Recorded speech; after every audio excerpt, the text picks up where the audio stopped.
And we are back. Welcome back, everybody, to this live stream. This time we are here for the qualifying session ahead of the 2021 German Grand Prix, which will be taking place on a Thursday as opposed to a Wednesday due to work commitments from host Yuri. I am once again JW97, and once again I am joined by Ra. Yep, hello everybody. And as you can see, we're in for a dry qualifying session. No rain expected for any of Q1, Q2, and Q3. So it should be very, very interesting today to see how the drivers cope in dry conditions, just like we saw in Baku. But without further ado, let's get into qualifying, Ra. And I'll ask as per usual, who do you think will be eliminated in the first part of qualifying? As you can see, we've got the correct loading screen this time. This is going to be the most unpredictable qualifying sessions ever because the field spread it has been really close, but then again, it was only practice. But in qualifying, time will tell. It could all change, but yeah, it's going to be a tough one. I'm probably going to have to say an Alpha, two AlphaTauris, a Williams, a Haas, an Aston, and I am going to say an Alfa Romeo. Okay, I'm going to say both AlphaTauris, both Williamses, an Aston Martin, and Haas, I'm going to say. They are my predictions. But anyway, we're here for qualifying. We'll ask you guys as well in the stream chat who you believe will be eliminated in the first part of qualifying, as Hello Felix Sontag has just joined us in the stream chat. As the first car on track will be Jesus Perinen in the Renault, the man who finished second last time out at the Azerbaijan Grand Prix. Out on the track goes Jesus Perinen. And only one prediction so far coming in from Chanak Kirshane, and he said both AlphaTauris, a Williams, an Alfa Romeo, an Aston Martin, and a Haas. So I think the same prediction as you went with, Ra. So that's the only prediction we've got so far in the stream chat, as all 22 cars will be making their way out onto the racetrack, and so as Perinen now just goes out of the hairpin, and as Ra mentioned earlier on, we talked about if anybody saw in practice just how close the field spread was, and it could be very interesting to see if that is going to be the case in this session as well, as Perinen now then just makes his way past the Mercedes grandstand, and as Perinen now then will come up towards the stadium section, so coming through the right-hander, and then approaching the banked left-hander now then. So going around the left-hander we go, as Perinen will be starting his first flying lap of Q1. As all, in fact, not all the cars out on track yet. Now they are. All 22 cars are now out on track, so Perinen will not have to worry about any traffic whatsoever, as the Spaniard will come across the line to start his lap as he now approaches turn 1 on the racetrack, flicking it in for the right hand. It's quite an awkward corner, that is, because it is very easy to get the corner wrong, because it is quite awkward. You literally have to flick the car in, going from a left to a right, basically. As now going through into turn 3 now then, as Perinen approaches the end of the first sector to do a 16.635 as he now rounds the Parabolica, as this is known as, but it's spelt with a K as opposed to a C. And there's 3 tracks in the world that have the name Parabolica. There's obviously Monza, there's Estoril, their final corner, and obviously here as well with that left-hander, Hockenheim as well. So 16.635 for Perrin in the first sector, 16.879 for Vaderi, a 16.640 for Gamba, a 16.663 for Cupok, not a bad first sector for him, a 16.535 for Galloway, a 16.519 for De Rosa, 16.699 for Roke, a 16.746 for Patel, as Perrin does a 50.038 in the second sector. And Yuri even talked about in between qualifying and practice that the field spread you should expect to be quite close around here at Hockenheim, because it is one of a couple of tracks on the calendar where the field spread does tend to be quite close, judging by how short the track is. As Perinen now then just comes around the final corner and onto the pit straight, and the benchmark time for Perinen is going to be a 1 minute 11.779. As car crosses the line, goes fastest by 0.2 of a second. Cupok crosses the line, slots to third. Here comes Andre Vaderi in the Alfa Romeo, and he slots to fourth behind Cupok. So Cupok actually having a very good first lap there, as Galloway goes quickest by nearly 0.2 of a second at 1 minute 11.374. Here comes the championship leader, Franco Gamba, crosses the line, goes into fourth, exactly 0.4 behind Jake Galloway. Roke crosses the line, slots into fifth. De Rosa now goes fastest by 25 thousandths of a second at 1 minute 11.439. As Patel goes into sixth. Burns slots into third, 700 off of De Rosa. Mottrin crosses the line in the Aston Martin, slots into 11th. Chatfield only 8th on his first lap there. Willows goes into 5th in the McLaren. Quar goes into 4th. A good first lap there for the Frenchman. Here comes Felix Sontag in the Williams. He goes into 13th. Wilson crosses the line, 13th for Harris. Chung now goes quickest by 81 thousandths of a second, a 1 minute 11.268. As Lopez goes into 2nd, the man who topped the practice session, of course, 300 off of Chung. So Lopez again looking pretty strong, it seems, around here at Hockenheim. Fraser crosses the line, goes into 19th. Here comes Miklos Gau in the AlphaTauri. His teammate currently in wherever he is, but Gau goes into 18th position. Q-Pot was actually I couldn't find him on there because everybody was going on 15th for 16th for Griffiths, 7th for Anderson there. A good first lap for him, and it's 15th for Q-Pot, so a bit off of Q-Pot there is Gal. But at the moment, Chung at the top of the timing sheets, but as expected, very close lap times are. Yeah, but they did. The first spread is very close. I mean, you could see that from Perillian to around the Griffiths, the sprint is like literally 2 tenths. You could also say the same with Gamba as well. He's only 5 thousandths ahead of Pace's Perillian. Indeed, and Chung at the moment currently at the top by 300 a second ahead of Franco Lopez, who we saw was pretty quick during practice. So have we got the old Franco Lopez back, or is he still going to have the Q3 bad luck at the moment? Because he's still yet to make an appearance in Q3 this season, is the reigning world champion. As Federi at the moment currently in the drop zone, along with Wilson, Sontag, one of the home favourites that is, Gal, Motrin and Fraser. So at the moment only one of the German home favourites are currently going through into Q2. Here is Patel in 12th position, but half a second off of teammate Laura Chung at the moment. But I would imagine usually what we see in the top class is usually on the second laps. We do see some better improvements, but we will, of course, wait and see on that one as Patel gets wheeled back into the garage then, as we've still got plenty of time. I think we're going to be seeing plenty of laps around here at Hockenheim, given how short the track is. Of course, 67 laps for Thursday's race. Of course, for anybody who didn't see the news, I will repeat it as well. Yuri, of course, unfortunately, due to work commitments, can't do the race tomorrow. So instead, the German Grand Prix will be taking place on a Thursday at 5 p.m. BST as opposed to tomorrow instead. So just bear in mind that. Luckily, we do have Thursdays free now in the OC, given that Formula E, that used to be on a Thursday, has been moved to weekends ever since Yuri took over that series after my technical issues with my PC. So that's that really. So here is the driver currently at the top, Laura Chung. 300s up on Franco Lopez, as mentioned earlier. And Chung and Lopez, of course, it's fair to say, it's quite ironic they're in the top two because they have had a few collisions this season, it's fair to say. Whether it was with the driver itself or whether it was because they caught some debris that came from that car, they have come to blows a few times, Ra. They away from each other, and they were clean. Well, I would say clean for one driver, yes, but for the other, not really. But yeah, hopefully it doesn't happen for the third time this season in 4 races. But then again, it could happen eventually.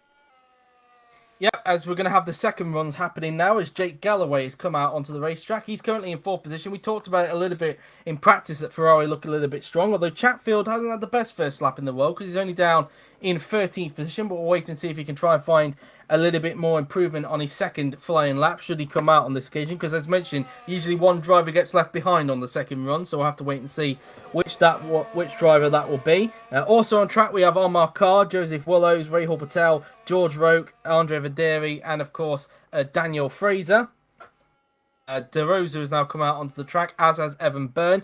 Galloway will be hoping that he won't get any traffic by the time he comes back around. Although, given how short the track is, I wouldn't be surprised if we do see quite a lot of traffic problems around here at Hockenheim. I guess it's kind of similar in a way to what we saw at Austria as well, because Austria is usually prone for traffic as well, as you may know from previous seasons in the top class and even in other series as well that we have in GP4 OC. But Galloway about to start his lap. There is somebody coming out of the pit lane there. It is one of the Williamses, and is Galloway going to get held up by that Williams? That Williams being Felix Sontag, and let's see if Galloway can dispose of Felix pretty quickly. There is a bit of a gap between the pair of them at the moment as Galloway comes towards the end of the first sector, and he's actually 6 thousandths up on his personal best as he's actually getting a little bit of slipstream from Sontag, but not close enough to make an overtake on the German at the moment. So at the moment he's not at the point where he's getting impeded, but he's not too far off at the moment as he comes out of the hairpin now then with just over 10 minutes to go in Q1.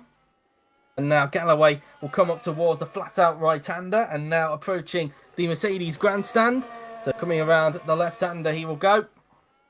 And now through the right-hander we go, and now approaching the end of Sector 2, and he's now down on his personal best by nearly a tenth of a second. So I wonder if Sontag is having a bit of an interference with that at the moment, or whether he's just losing time because of how close his personal best was in the first sector there. Only 6 thousandths he was up by in the first sector, and probably difficult for him to keep that up. But now he's right on the gearbox of Felix Sontag. Let's see what his time is going to be like anyway. As Galloway is going to cross the line, and he does not improve. He stays in 4th position for the moment. Here comes Armar Carr, who's up on his personal best. Carr at the moment currently in 8th position. Across the line he will go, and he goes up into 7th, only gaining 1 place at the moment. Joseph Willows is now up on his personal best. He's currently in 9th position. Here comes Willows now then, who rounds the final corner, and across the line will come the 2-time world champion. Where can he places McLaren up into 6th position, so an improvement there for Willows. Videri crosses the line, goes still only into 17th, so still in the drop zone. Patel goes up into 10th, so he gets himself into the top 10. Here comes Daniel Fraser, who's up on his personal best, who has been a superstar in the last 2 races. Fraser only 19th, still in the drop zone at the moment. As Roke goes up into 3rd, a big improvement there for George Roke. De Rosa doesn't improve, he stays in 4th. Perrinan crosses the line and he improves, but only into 12th. Perrinan currently struggling in this session. Garmin improves. Byrne goes fastest with a worry 11.154 as Kupok has gone wide there going into the second last corner. So that lap has gone down the toilet, but he was already down on his personal best anyway, Ra. Yep, indeed. It could impact Jimmy Griffiths, but he was also not improving as well. And we don't know how much by, but yeah, it could have a big impact on Griffiths, it seems. And Griffiths is now right onto the gearbox there, and neither of them improve as a result. Quag, no improvement there. Lopez crosses the line, and he goes into 3rd position, so no improvement there for the reigning world champion. As Chatfield does improve, he stays in 14th position. He's not doing well in this session so far. Motrin crosses the line, improves, but stays in 21st. He's been on back with quite well, and Sontag is out. Sontag is out of qualifying. He has crashed it as Motrin set exactly the same time as him, and it looks like a mechanical failure is the culprit for Felix Sontag there, but that is his qualifying session done with, and he is out because he is down in 20th, and yep, it was a mechanical failure, Ra. Yeah, but indeed, that's not what you want, and that's a big shame for Felix Sontag. And unfortunately, he's out of the race, and it's a puncture for Felix Sontag. Similar thing that happened to Franco Gamba. It's happened to Felix Sontag right now. It's a puncture for him. It's a big shame for him. Indeed, and the German fans are not going to be happy about that one. It seems to be a bit of a curse, this track is, for Felix Sontag in the past, and it seems the curse has come back to haunt him here in qualifying. And, well, that's his session done with, and at minimum and at maximum, he's going to be starting in 20th as Wilson goes up into 13th position, pushes Griffiths down into the drop zone. Here comes Anderson now then as he rounds the final turn. Across the line he will go. Currently in 10th, stays in 10th for the moment now then as we're waiting for the spare car ban to come into effect for Sontag as Gal is on an improvement. Across the line goes the 2009 champion and only up into 18th, still in the drop zone at the moment. That pushes Sontag now onto the back row of the grid, and Motrin down into last position. Gamba at the moment down in 14th at the moment. Gamba and Perrinan currently struggling in this qualifying session, Ra. Yep, indeed, it's not usual for them, but yeah, I never expected those two to struggle. But yeah, I mean, it does show you how close the field spread is. And we might have one of the most exciting Q2 sessions ever. Indeed so, and for anybody who needs a reminder, no rain expected for the entirety of the qualifying session, so it is going to be dry for all 3 sessions here at Hockenheim. Motrin again on the back row at the moment, and well, he's already qualified on the back row twice this season, Ra, and so far, again, it's not looking good for him. Yep, indeed, and it is really disappointing that Aston Martin can't really show up in qualifying, but they do somehow do well in the races. But yeah, it's not what he wants, and it's not what he actually expected considering the season he had last year. So yeah. Indeed so, as Chung now then makes her way down towards the hairpin now then, as she's now come out onto the track. She'll be doing her 3rd flying lap. Could be a final flying lap, depends on if she gets left behind. I think we are expecting maybe at least 2 more runs given how short this track is. But anyways, Chung now then approaches the Mercedes grandstand now then as she approaches the left-hander. And now coming out of that area before she now comes onto the drag strip herself before making her way. I think this is called the Mobile 1 curve. I could be wrong on that. I think we had something yesterday with Flo, but I can't remember. I think one of them is called the Sachs curve, though. I'm trying to think if it's this one down here where Vettel went off. I could be wrong on that. Oh, I think it's the final 2 corners, isn't it? Let me get me tongue twisted in the right direction. Sachs curve. So it's now coming around the final 2 turns on the racetrack now. Then Chung will start her 3rd flying lap now. Then as she makes her way down the pit straight now, then to start her 3rd flying lap as she now makes her way down towards the 1st corner, and luckily she's just passed that traffic that was just on the edge there, so Chung is going to have a clean lap on this occasion as she will now make her way towards turn 2, clipping the curb on the inside. Currently in 2nd place at the moment. Let's see if she can go up on her personal best as she now approaches the end of sector 1, and note she's 79 thousandths down on her personal best in the 1st sector, as now Chung will approach the hairpin now then on the racetrack as she will now approach the hairpin. Around the right-hander she will go, flicking the car in through the right, using a bit of curb on the exit before she makes her way down towards the flat-out right-hander. So going through the right-hander she will go, and now approaching the Mercedes grandstand now then. Now going through the left-hander, using all the curb on the inside, and now coming around the long swooping right-hander she will go, as she will now approach the end of sector 2. And she's actually now up on her personal best in the 2nd section. She actually found some time in that middle section. She's now 32 thousandths up on her personal best, but I don't think she's going to eclipse Evan Byrne as she will now approach the hairpin now then, the long swooping left-hander.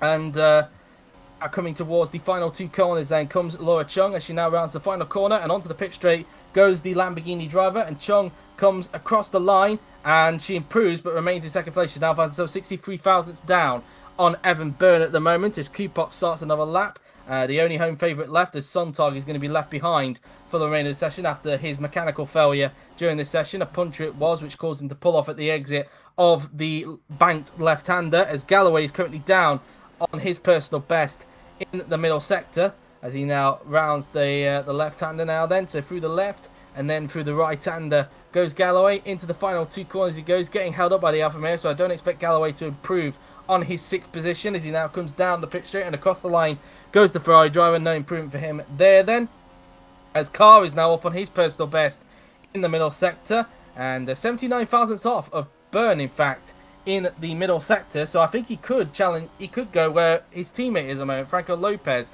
So maybe 3rd or 4th position looking likely for Carr here on this lap as he comes down the pit straight, and across the line will go Amar Carr, and he actually goes quickest. He found more time in the last sector and goes quickest by 4 thousandths of a second. Now Rowe goes to the top by 400th of a second, a 1 minute 11.091. Patel goes up into 8th, an improvement there, as Willows is now on an improvement himself in the McLaren as he goes around the final turn, and onto the pit straight he will go. Willows crosses the line and he goes up into 4th, a big improvement there for the McLaren driver. Chung goes back in the pit. Perinen is on improvement. He needs to. He's down in 12th. He probably feels like he could be pushed down a little bit more. Perinen across the line he will go and goes up into 9th, so a little bit better there for the Spaniard. Here comes David Kupok in the AlphaTauri, just in the cusp of the top 16, doesn't improve. De Rosa, no improvement, stays in 7th place as Fraser getting a bit of a tow from his teammate there, Emilio Wilson. Fraser crosses the line. Can he get out of the drop zone? He can. He goes up to 16th. He pushes Kupok down into the drop zone now then. Here comes Franco Gamba, who is up on his personal best. He probably needs to improve because he's already down in 14th position. Gamba around the final turn, onto the pit straight goes the Italian. Across the line goes the championship leader, and only good enough for 13th. So at the moment, sort of safe, but not really. Only gaining 1 place there. Gamba seemingly struggling in this session at the moment. Quarg doesn't improve that time by. He stays where he is at the moment, which is 11th position, so looking good at the moment. His teammate improves but stays in 19th. He's still in the drop zone at the moment. Griffiths across the line improves, finds some time in the last sector, but stays in 17th position. Only 10 hundredths. Oh, sorry, 10 thousandths off of Fraser there. Lopez is not up on his personal best. He's currently in 6th position now then, as Lopez is going to cross the line and stays in 6th for the time being. Chatfield up on his personal best. Cross the line he will go and goes up to 8th. He needed that because he was all the way down in 15th. A big improvement there for Chris Chatfield, and that pushes the Hassers in 15th and 16th position, and Gamba back down to 14th position. Here comes Roland Motrin now then in the Aston Martin. Across the line he will go, no improvement, and he stays where he is at the moment, which is last position, and I fear he could be out judging by how much time there is left on the clock. As here comes Amelia Wilson, who's coming out of the banked corner now. Then Wilson not looking like she's on improvement, but it looks like both Hasses might be through if they can keep this up. As Wilson comes around the final corner and onto the pitch straight, she will now go. Wilson across the line, she will go in the Haas, and no improvement for her there as her teammate Fraser comes back in the pit. Anderson currently in 13th at the moment, and again doesn't look like the Swede is improving at this point as he just comes out of the final turn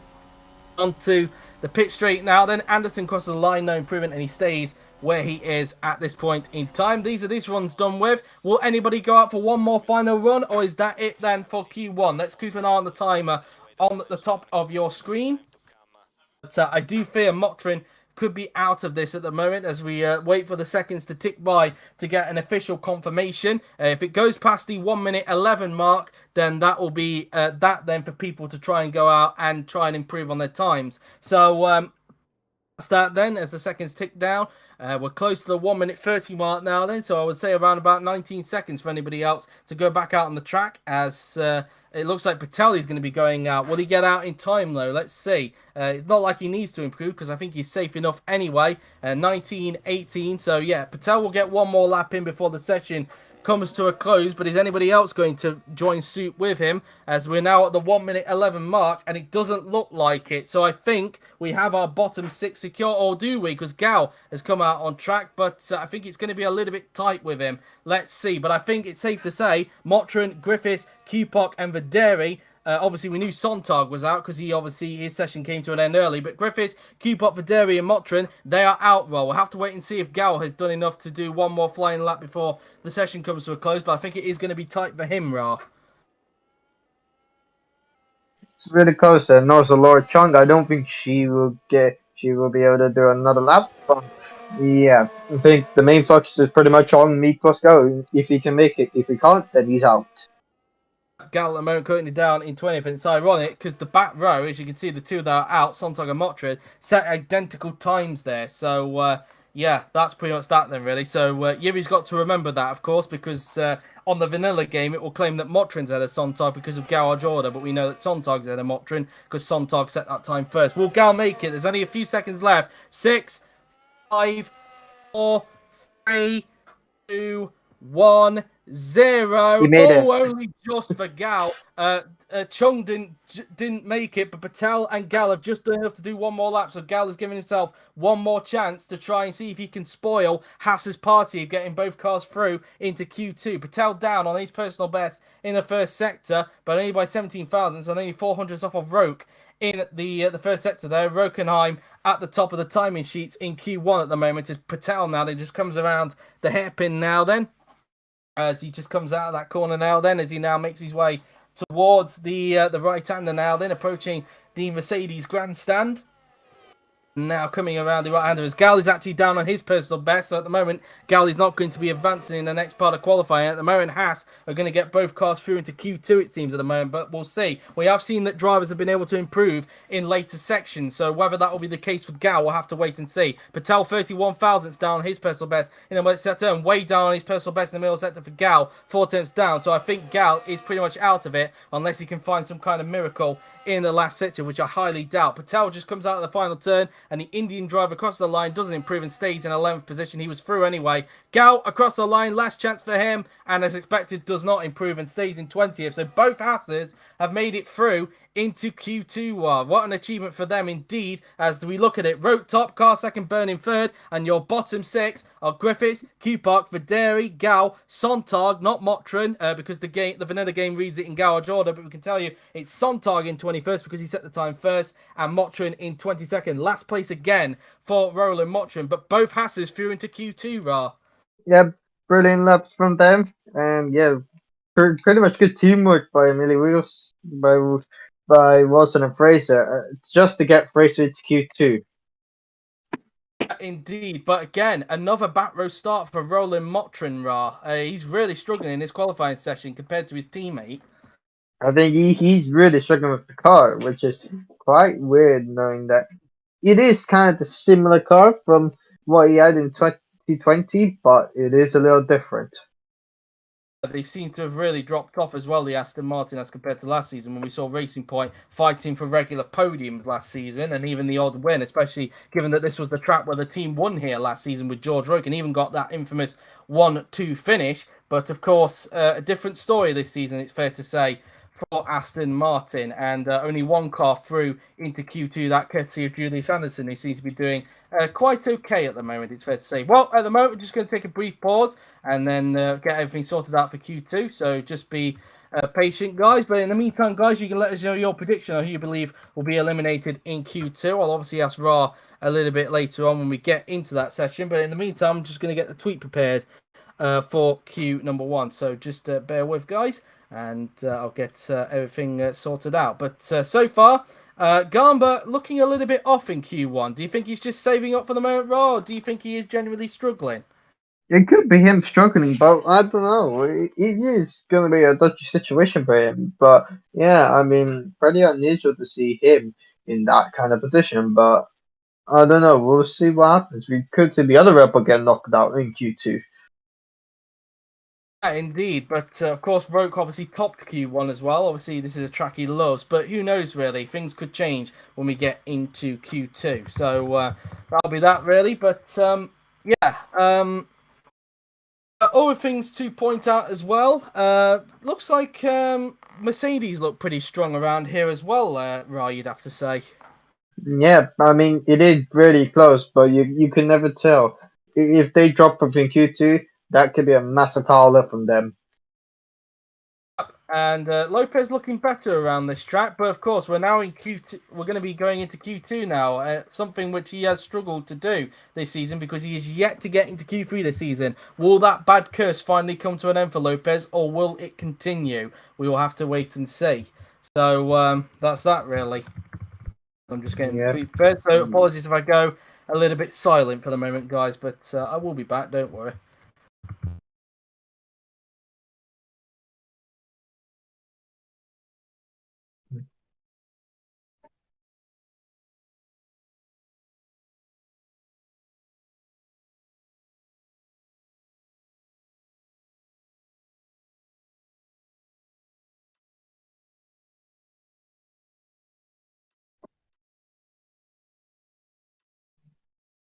There we go, the tweet is up there, ready for you to go.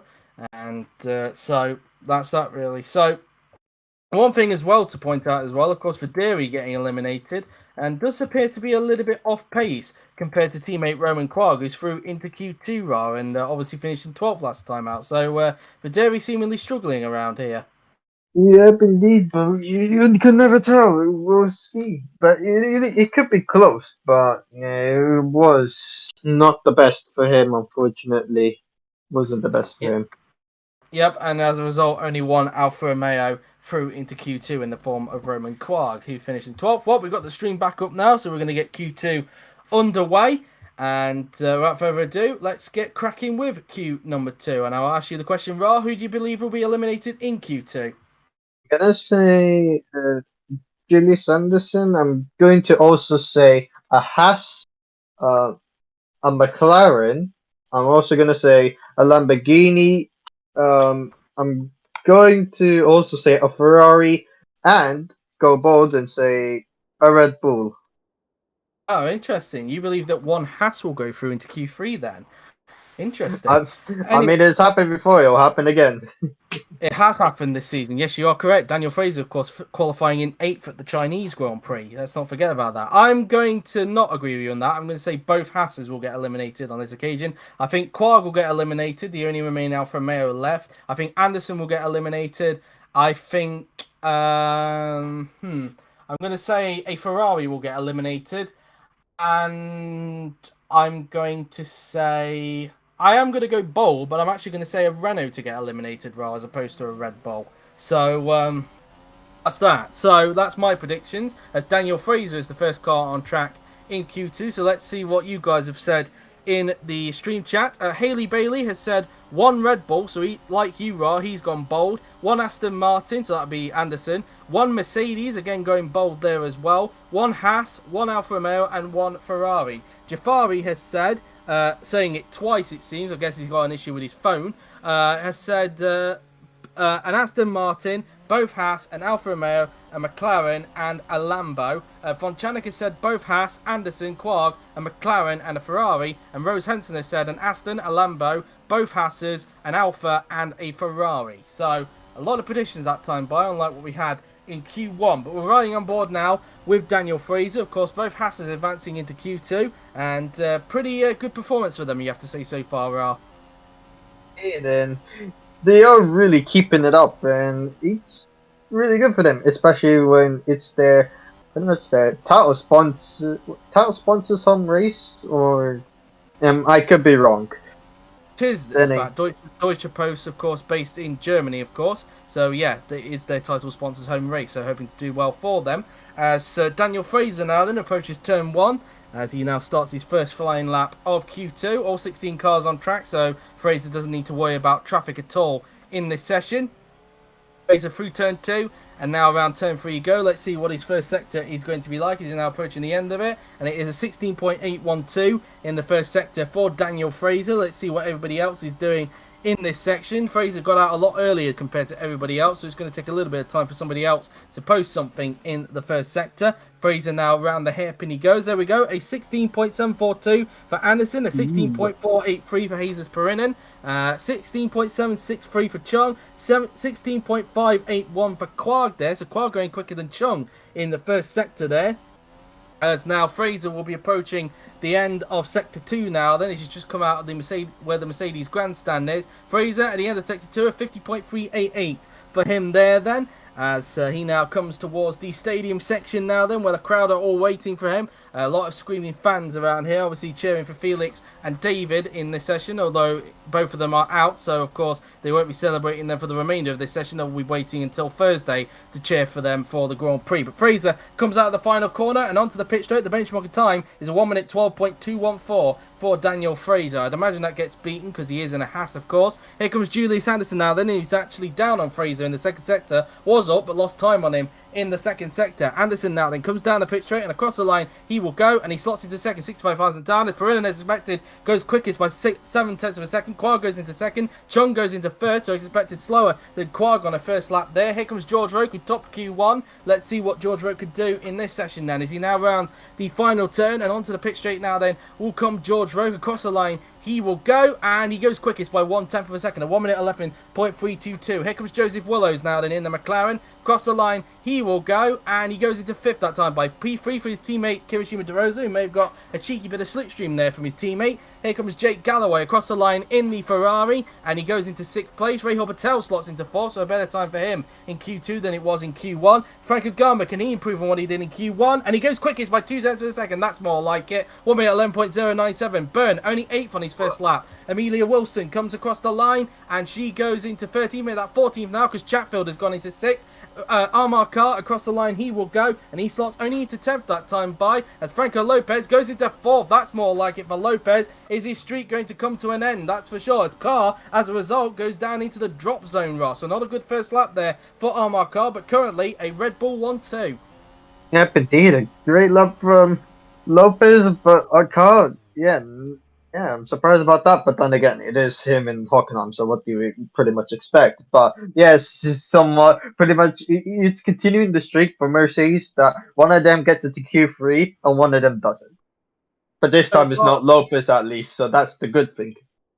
At the moment, of course, because things could still change in these 10 minutes. Well, so far in the drop zone, we have Carr, Galloway, Willows, Fraser, Anderson, and Wilson at the moment. So Quark doing very well at the moment, up in 8th for our. Yep, indeed. It's so far so good for him, but you could tell how close these gaps are. I mean, from 2nd to 11th is separated by just over half a second. And it is very close. But yeah, Burrell hasn't had a great lap. He's only in 10th. And he's just ahead of Armor Car. Galloway as well, not the best lap. And he's really pretty much 3/10 slower than Burns. Willows is like nearly 4/10 slower than Burns. He's got those two who have to find a lot of time. Willows did have a pretty bad first sector. It wasn't the best first sector. Hopefully he can improve from that, and hopefully he can improve his lap time.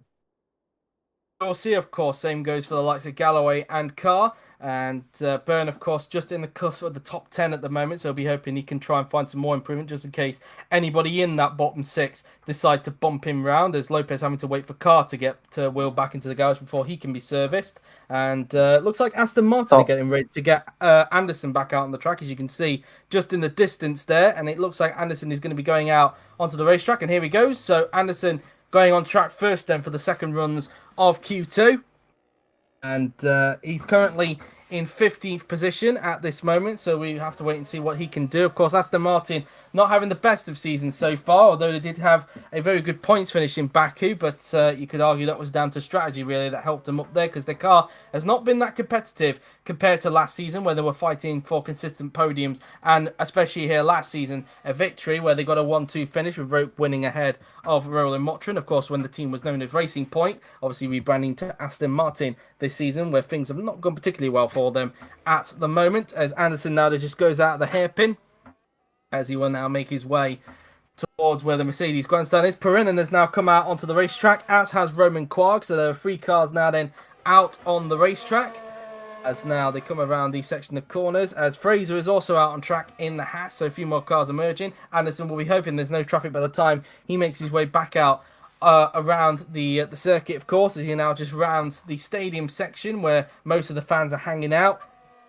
Through the banked left-hander he goes before approaching where the Sachs curve is, and I think this is called the Sachs curve, I could be wrong, but anyway, he's now around the final corner, and coming down the pit straight will come the Swedish driver, as he now starts his second flying lap of Q2, rounding the first corner. Is there any traffic on the exit of the pit lane? Let's see. There is. It's a Mercedes. That is Franco Lopez, but I think there is a bit of a gap, and considering the pace difference between Mercedes and Anderson, you would expect the Mercedes to possibly pull away a bit from the Aston, but we will see. Approaching the end of the first sector, and he's 19 thousandths down on his personal best in the first sector at the moment, as he makes his way down towards the hairpin now. He's just come out of the parabolica there, and now going around the right-handed hairpin, using a bit of curb on the outside there, then before approaching where the Mercedes grandstand is, flat out for the right-hander, and just missing a bit where they used to go straight on the old layout of Hockenheim, or the DTM layout of Hockenheim, when they go there for a second time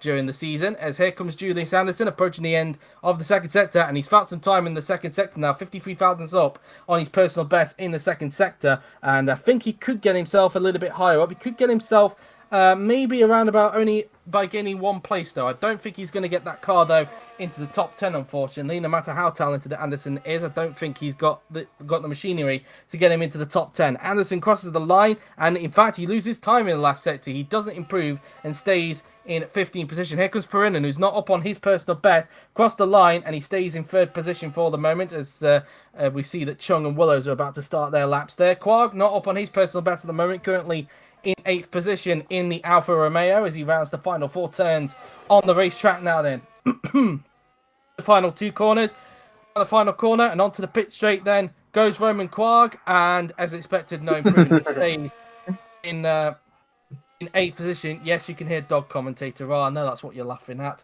But anyway, it's Fraser crosses the line, no improvement, stays where he is in 14th, so still in the drop zone. Garmer also not improving, the man currently at the top, and he stays on 1:11.097. De Rosa also not improving at the moment. He's currently in 5th position, quite high at the moment in this session, as De Rosa crosses the line, doesn't improve, stays here. Burn up on his personal best, that's more like it. He's up into 2nd place, he splits the 2 Red Bulls. Patel doesn't improve, he stays in 7th place. Here comes Galloway, he's up on his personal best, he's currently in the drop zone, so he needs to improve. Galloway down the pit straight, across the line goes the Ferrari driver, and goes only 11th. He's still in the drop zone. Lopez doesn't improve, stays in 5th, as Roke is not up on his personal best. He rounds the final corner now, then down the pit straight, and across the line he will go, and he stays where he is. Chatfield up to 2nd, very nice indeed. Maybe got a bit of slipstream from Roke there, but he goes up into 2nd place. Willows no improving, he stays down in 13th. Only 11th. At the moment, he's still in the drop zone, like with Galloway and Willows at the moment. Wilson up on her personal best. Comes around the final turn. Wilson, across the line she will go, and she goes up into 13th and gets in front of Josie Willows, in fact. So, a big improvement there for Amelia Wilson. And that's the second run's done with. I think we are expecting one more run before the end of the session. But still, Galloway and Willows still in the drop zone, Ra. It is very close. Car, I think he's like 6,000 shy of Laura Chung. That could that could pretty much decide who could be in and who could be out. But wow, Carr still not in the top 10. I am really surprised about that. Have they switched helmets or something, Lopez and Carr? Because it seems like Lopez is acting like Carr has been for the last few races, and Carr is acting like Lopez at the moment, Ra. For some reason, yeah. Who knows, Okay, really? But something's being anyway, quoted. yeah, something, yeah. But anyway, as at the moment, both Lamborghinis currently in the top 10. They've still yet to get both of their cars through into Q3, and at the moment they're both in the top 10. But I would expect there to be one more flying lap before the end of the session. So let's not hold our breath just yet with Lamborghini, that's for sure, because they are still just lingering in that top 10 at the moment of both the Lamborghini drivers. So we'll wait and see on that as they'll be getting prepared to do their second flying lap. There is Lord Chung also just coming back into the pits there. So we wait for the second flying laps, the final flying laps of Q2 to happen, which are the third ones, not the second ones. I do apologise there. But anyway, as Chung now then gets reversed back into the garage now then, as we wait now then for the final runs of Q2 to happen. And so far, Garber at the top by a tenth of a second ahead of Chatfield, Byrne, and Rote. So 2 cars at the moment separating the 2 Red Bulls at the moment. And Chatfield again looking pretty strong in this qualifying session. He looks to put the disappointment of Baku behind him as Anderson is coming out on track again. So once again, just like with the second runs, first one on track for the final runs of Q2. Last chance he's going to have of trying to get the car through into Q3 as he now approaches turns 3 and 4 on the track now then, as he rounds turn 3. And Quark also just coming out on track as well, and Byrne also as well. So we've got 3 cars out on track, and make that 4 because his teammate Perinen has also come out as well, as they're all getting out on track quite quickly, it seems, at the moment. Fraser's also come out on track, as is Galloway, and I would imagine that everybody will get one more flying lap in before the end of the session. Of course, they need to get out before the 1 minute 11 zone, otherwise they will have no chance of trying to get one more flying lap in before the end of the session, as Anderson hoping to find some miracle if he can in the Aston Martin, but like with Haas, I do highly doubt it, but you never know, of course. Anything can happen, and it usually does. So Anderson now then approaching the stadium section now then. So most of the cars are out on track at the moment as he now rounds the bank in. Anderson hoping he doesn't get held up. Garber out on track, so only Chung from that top 10 is yet to go out on the racetrack. Carr, Wilson and Willow still yet to go out. So only 4 cars in the garage at the moment as Anderson starting his final flying lap. Carr has just gone out on the track, as has Chung. So coming around the first corner now then, and Anderson will have clear track in front, so he won't get held up on this occasion. Just Wilson and Willows left to come out onto the racetrack now then, through turn 2, and then into turn 3 then will go the Swedish driver. And Willow's out on track, so he will have one more chance, as Anderson is up on his personal best in the first sector by 49 thousandths of a second. So Anderson at the moment looking at an improvement. We'll have to wait and see if he can keep that up though in the final 2 sectors. Wilson's still not out on track at the moment, and now she is. So all 16 cars will get one more lap in before the end of this session now then. So Anderson now coming up towards the flat out right-hander, flat out for the right, now breaking down towards his left-hander. We've seen in a few other series that race around this version of Hockenheim that people do like to do switchback moves going towards the Mercedes grandstand. So whether we'll see that in the top class, I'm not sure. Anderson 3 tenths up on his personal best. He's finding a lot of time, in fact. So Anderson could be finding the miracle that I was alluding to. Maybe I've just jinxed him a bit there, or just giving him a bit of good luck. I don't know. We'll have to see if he can keep it up in the last sector now then, as he now comes around the final 4 turns. Comes Julius Anderson. Can he get that Aston Martin in the top 10 now then? Through the final turn and onto the pit straight comes Julius Anderson. Across the line goes the Swedish driver, and he goes up to 10th. He's in the top 10 at the moment. He pushes Chung into the drop zone. Here comes Roman Quarg now then in the Alfa Romeo. He's also up on his personal best, crosses the line and he improves but remains in 9th position. Byrne, across the line he will go, and he doesn't improve, he stays in 3rd. Perinen not up on his personal best, currently in 5th. Across the line he will go, and he stays in 5th. De Rosa up on his personal best, he goes up to 2nd. What a good time there for De Rosa. Up into P2 he goes. Fraser up on his personal best, but loses time in the last sector. He's out. Galloway into the top 10, pushes Anderson out of qualifying. What a shame there. Patel doesn't improve. He stays in 8th position. So Anderson out. What a shame. So close to getting the Aston Martin throw, but Galloway just pushes him out in the end there then. Lopez down on his personal best, but I think he might be okay at the moment. We'll have to wait and see. He's currently in 7th, not on an improvement. Lopez crosses the line and does not improve. Here comes Roke now then, around the final turn. He's up on his personal best, currently in 5th. Roke across the line, he will go, and he goes quickest by 63 thousandths of a second. Chatfield doesn't improve, stays in 4th. Garber not up on his personal best, and currently looking like he's going to be slower than Roke as Garber crosses the line, and he does not improve. Carr is not up on his personal best. He could be out here. Carr could be out of qualifying here. He's only in 13th at the moment, unless he can find a miracle in last section. It looks like he may have made a mistake, in fact, judging by the gaps. And let's see. And it doesn't look like he's made a mistake. It may just be a poor lap here for Carr, because I didn't see any sign of a mistake. No mistake into turn 2. That looks pretty fine.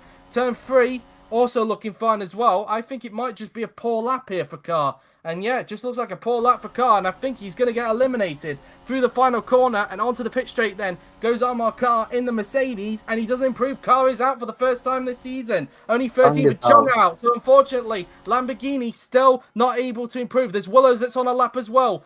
Yuri, you missed him. Willows is actually up on his personal best. Can he get the McLaren through into Q2? Across the line then goes Joseph Willows in the McLaren, and no, he can't. Willows is out. Well, that is a shame. Willow's only 14th in the McLaren, and he is out. Wilson is not up on her personal best, as she now rounds the final 2 turns on the racetrack now then. So into the final corner and onto the pit straight comes Amelia Wilson across the line. She will now go, and she doesn't improve. She is out and remains in 15th position, and that is that run done with. And for the first time this season, Lopez is finally through into Q3, but his teammate Amar Carr is out. George Roke topping it ahead of Gamba and De Rosa, and your bottom 6, Anderson, Chung, Carr, Willows, Wilson, and Fraser. So while Lopez ends his bad run of luck, Carr has now got the bad luck himself.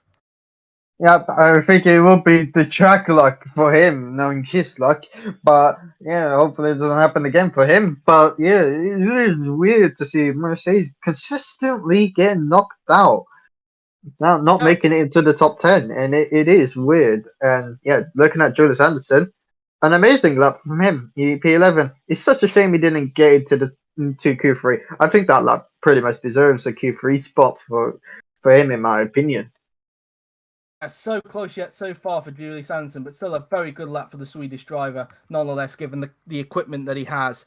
And, well, he'll be looking to see if he can try and get another points finish tomorrow at the German Grand Prix. But just like with Lamborghini, Mercedes still yet to get both cars through into Q3. Well, we're just going to take a quick pause for a moment, and we'll be back in just a bit for Q3. You're just shorting that out. But in the meantime, guys, let us know your predictions on who you believe will take pole position for tomorrow's Thursday's German Grand Prix. Even I'm forgetting. Thursday's German Grand Prix. I'll ask Patel in a moment, but let us know, guys, whilst we wait for Q number 3 to get underway. The final part of qualifying here at Hockenheim. And hopefully we're going to be in for an interesting session as well. But for the first time this season as well, George Roke, I think, is the first person to top 2 sessions of qualifying, because we've had a different person topping a qualifying session in all the races, but Roke is the first to do it. So could that be an omen for Q3, or could it be spoiled for the man who clearly loves this racetrack? It's fair to say, but we will see, of course. But yeah, Roke looking pretty strong at the moment, you'd have to say, Ra. Yep, indeed. He really likes the track. You gotta trust the process. Really trust the Hockenheim process. Maybe indeed. We'll have to wait and see if he can keep that up in Q3, though, and take what will be his... Because I'm trying to remember the last time George Roke actually got pole, in fact. I think the last time he got pole, it must have been in 2012, I think, when he was driving for Lotus. Because I can't remember if he took pole when he was at Mercedes. I could be wrong on that. But because I know he didn't win a race in 2013, but I don't know if he ever took a pole. I could be wrong on that, but I'll quickly double check when Q3 before Q3 starts. At the moment, I'm just going to get silent for the moment because I'm about to tweet something. So apologies if I go silent for the moment, guys. I'll be back in just a tick.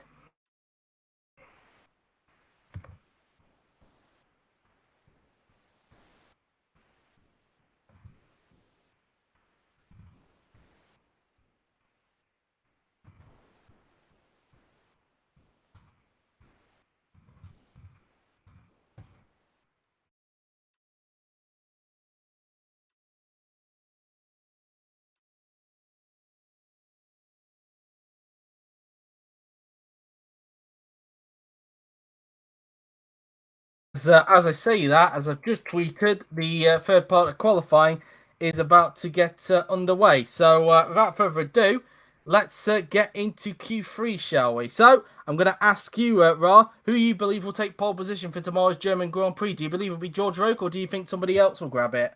It's going to be the Hockenheim who's going to get pole position. Hopefully, it will be for him.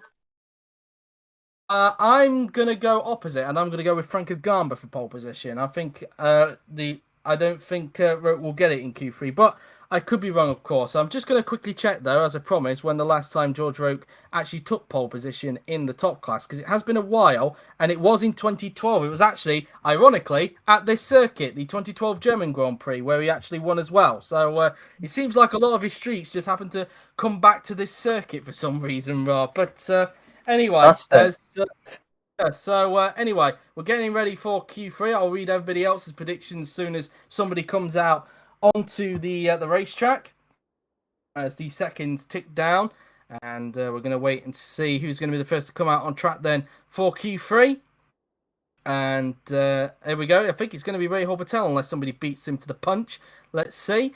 And here are the Lamborghini mechanics getting ready. Is anybody going to beat him to it? Let's keep an eye on the screen in front.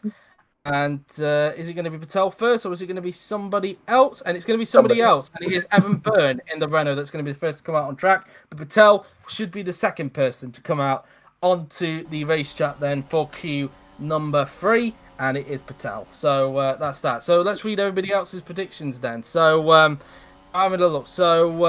So Dennis says George Roke for pole position. In fact, there's been a few more, in fact, above that. Well, there was a jokey one, Maggle for pole, before he then said, not in a non-jokey way, and also he believes that Roke is going to get pole. Kiwa Grande says, let's go Gamba, so I presume he's predicting Gamba for pole position. Dennis says Roke for pole position. Fonchanek says Lopez pole. He believes a Mercedes will get pole. Chatfield says Gamba pole. And that's all the predictions we have in the stream chat. So anyway, as we come out of the hairpin now, then all 10 cars, no, not out of the hairpin, sorry, we're into the stadium section. All 10 cars are now out onto the racetrack now then, and Bernie's going to be the first one to set a benchmark of time in Q number 3 now then, as he now rounds the final 4 corners on the racetrack into the second to last corner, and now into the final corner will come the Irishman Evan Byrne as he now comes down the pit straight, and he comes down towards turn 1. Then comes Evan Byrne for turn 1, and now approaching turn number 2. He will now go now then. So into turn 2, then into turn 3 now then will go Evan Byrne as he flicks the car in through the left-hander using a bit of curb on the outside as he does a 16.606 in the first sector. 16.724 for Rahul Patel in the first sector that time by, so 10th off of Byrne in the first sector. 16.636 for Gamba, 16.804 for Chatfield in the first sector, 16.618 for De Rosa in the first sector that time by, as Byrne now approaches where the Mercedes grandstand will be. So half of the 10 cars have done a first sector time now then.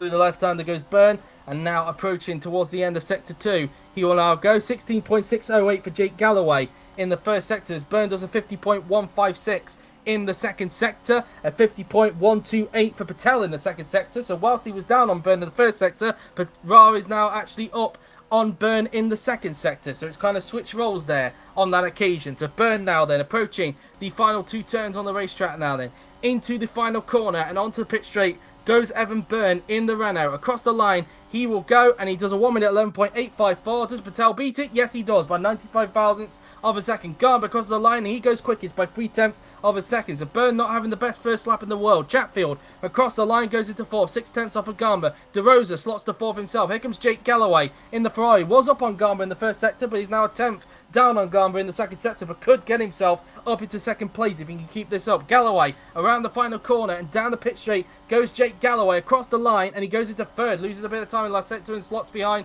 Patel's result as Roke is up on Gamba in the first two sectors. Roke crosses the line and he goes quickest, but only by 12 thousandths of a second. Quarg across the line in the Alfa Romeo slots into 7th. Here comes Lopez, the reigning champion, crosses the line and goes into 3rd position, slots behind the two Red Bulls. Here comes Jesus Perinen in the Renault, across the line goes the Spaniard and he slots to 3rd, gets in front of Lopez, and they are the first ones done with, and it is a Red Bull 1-2, and at the moment Roke is currently at the top, Ra.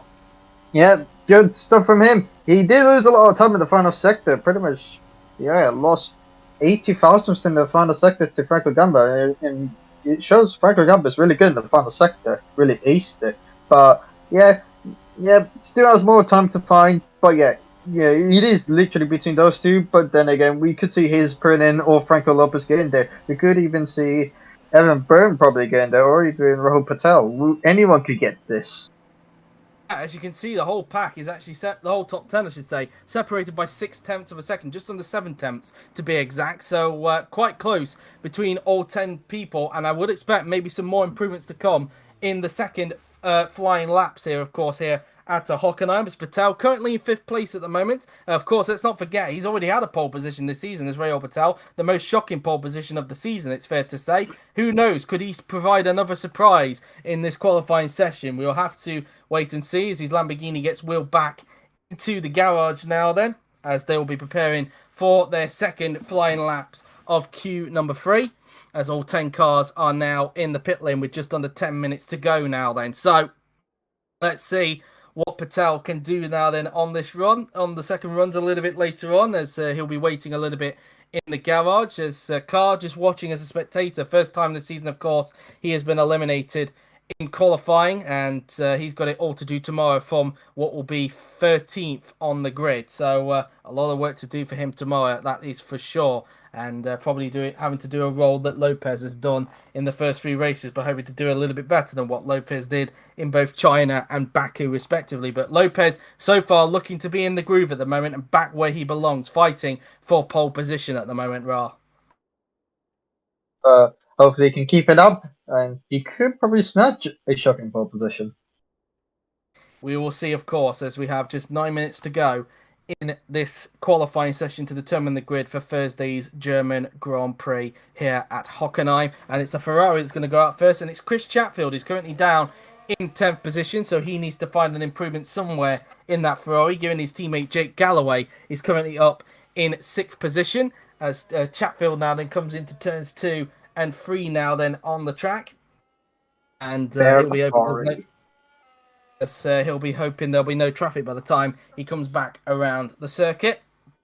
Of course, Ferrari, we talked about earlier on, wanting to put the disappointing of Baku behind them, only 8th and 12th at the Azerbaijan Grand Prix last week, looking to do better here at Hockenheim, as his teammate Galloway is also on track, along with Patel and Byrne and De Rosa. So 5 cars now then out on track, just the top 4 and Quarg left to come out on track. And Chatfield now just approaching the end of Sector 2 as he's just preparing to do his second flying lap of Q3. As he now approaches the long swooping right-hander now then before approaching left-hander. Perinen has now come out onto the racetrack as he looks to try and see if he can split the 2 Red Bull drivers. Same goes with Franco Lopez as Gamba has now come out onto the track.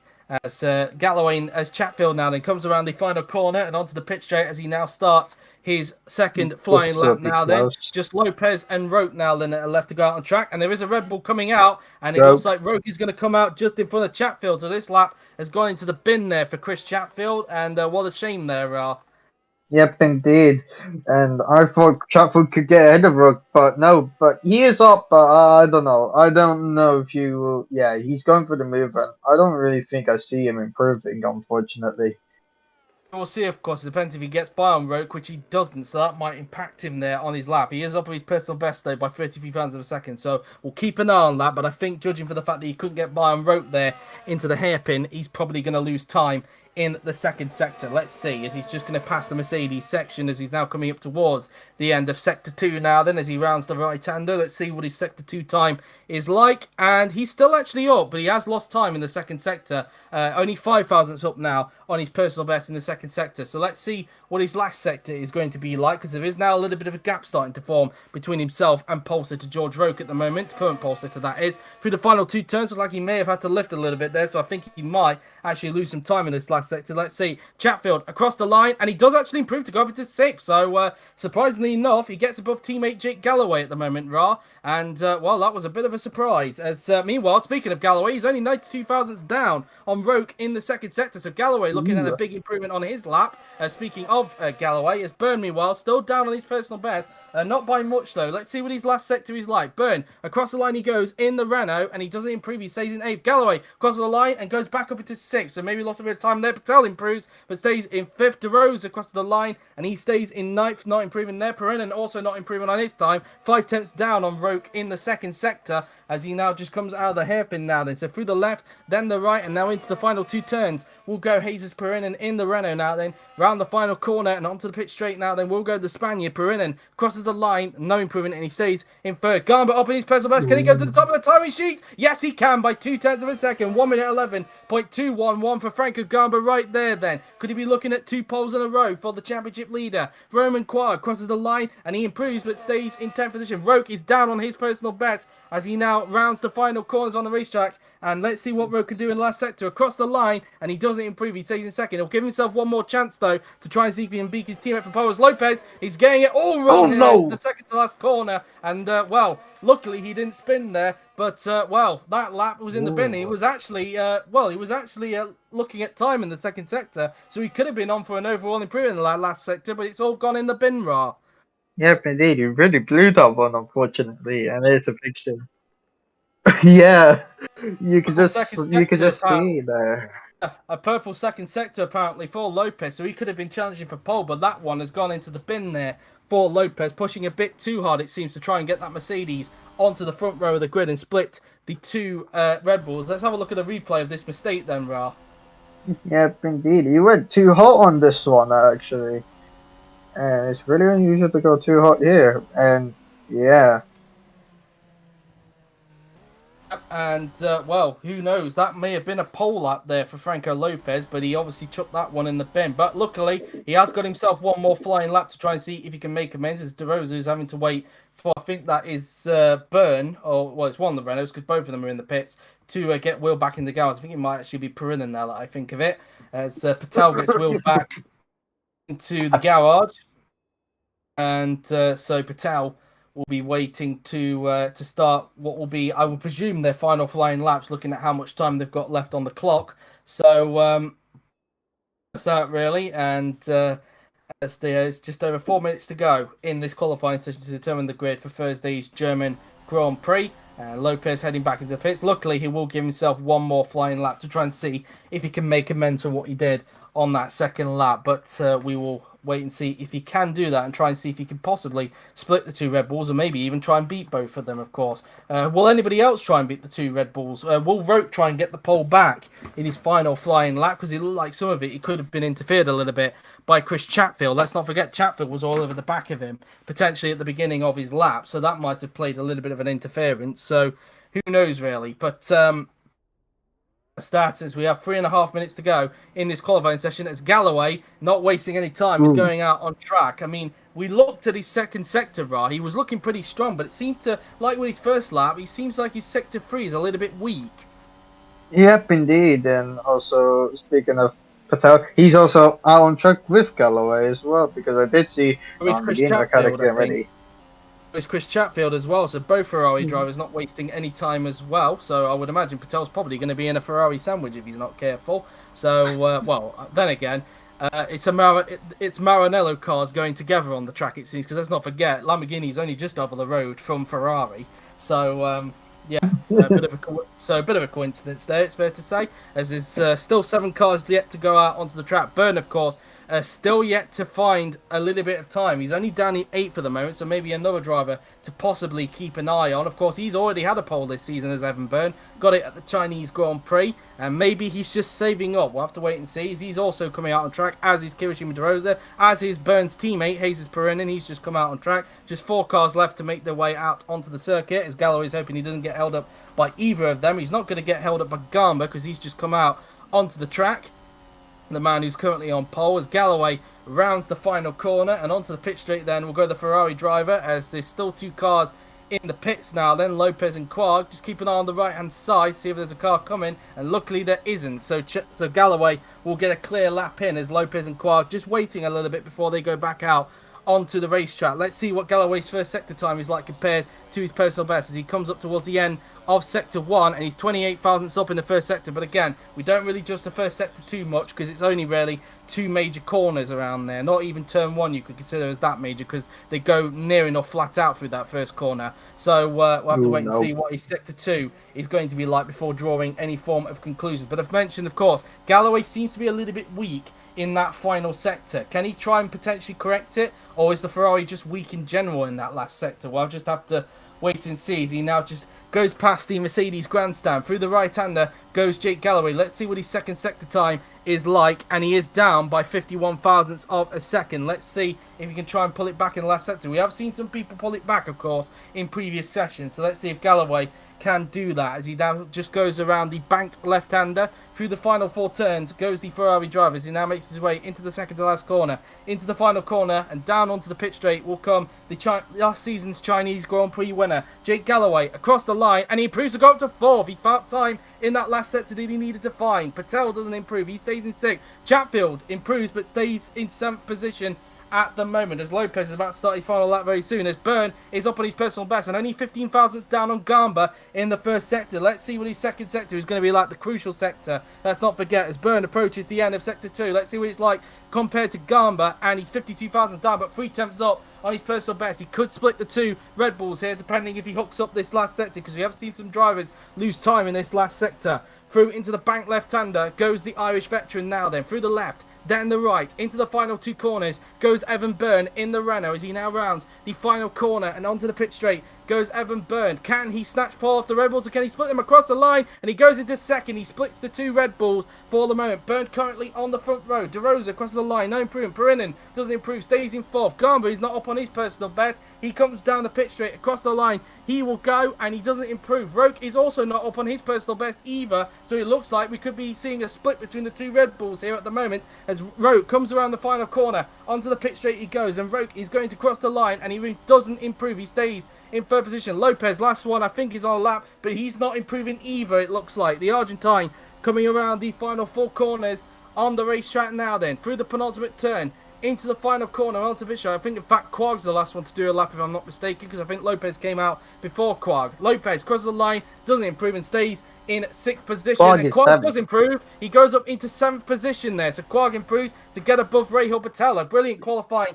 for Roman Quarg there. And I think that's it. So for the second race in a row, it is Franco Gamba who has taken pole position. The early championship leader makes it 2 pole positions in a row. We're going to keep silent and allow you to watch Franco Gamba's pole lap here in Germany.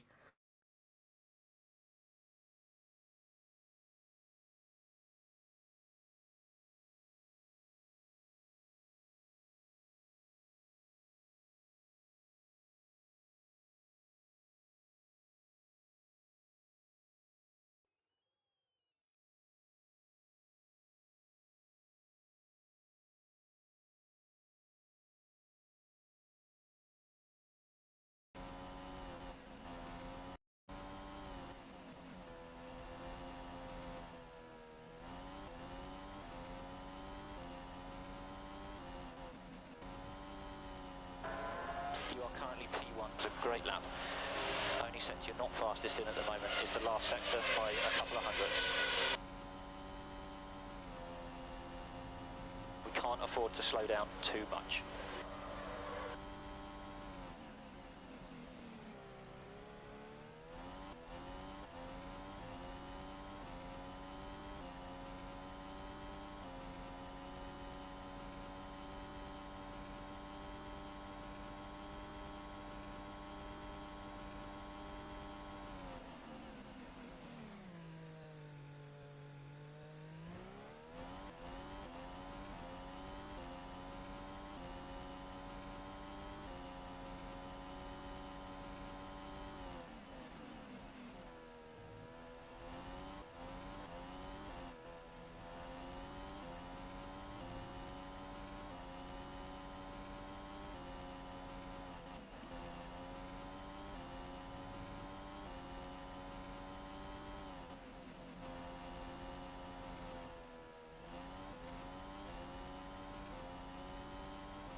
And that is how Franco Garma took his second consecutive pole of the season for Thursday's German Grand Prix, not tomorrow's German Grand Prix, because of course Yuri has got work commitments, of course, which kind of angers him a little bit. But of course that will be for Thursday's race that Franco Garma will start on pole position once again. But he will have Evan Byrne alongside, so that could make things very, very interesting at the start. But anyway, here is your final top 10 then. It is Franco Gamba on pole yet again, with Evan Byrne in second, George Roke just missing out on pole in third, with Jesus Perinen in fourth. So the top four consisting of Red Bulls and Renaults once again. Jake Galloway in fifth, a good qualifying for him, with Franco Lopez, best qualifying of the season, in sixth, with Roman Quark, brilliant qualifying for him in seventh, with Ray Horbatelli in eighth, Chris Chatfield disappointed with ninth, and Kirishima DeRosa completing the top 10. The whole pack separated by 6/10 of a second. So, what do you think of that qualifying session overall, Ra?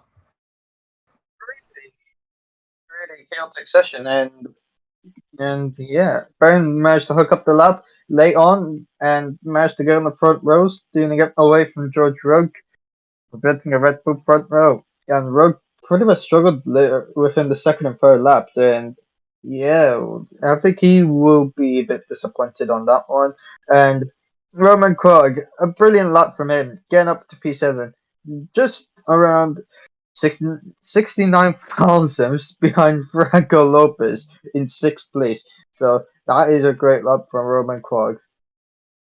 Yep, indeed. I think it's actually 71 thousandths, not 69. 71, So, sorry. 71 thousandths of a second between Lopez and Quark. Well, that has been it for the qualifying session here for the German Grand Prix. Very exciting session indeed, and it will be very interesting to see what Thursday's race has in store. Of course, we won't be doing the commentary for that because, of course, we let George do that for the highlights. Of course, we're not done with streams just yet today because coming up in just under an hour, we do have the Formula 2 race here at Hockenheim, which puts, if I can remember correctly, Tobias Kress on pole position in front of his home fans. Can he get a home win? That will be very interesting to see. Rob will be back for the commentary for that, though.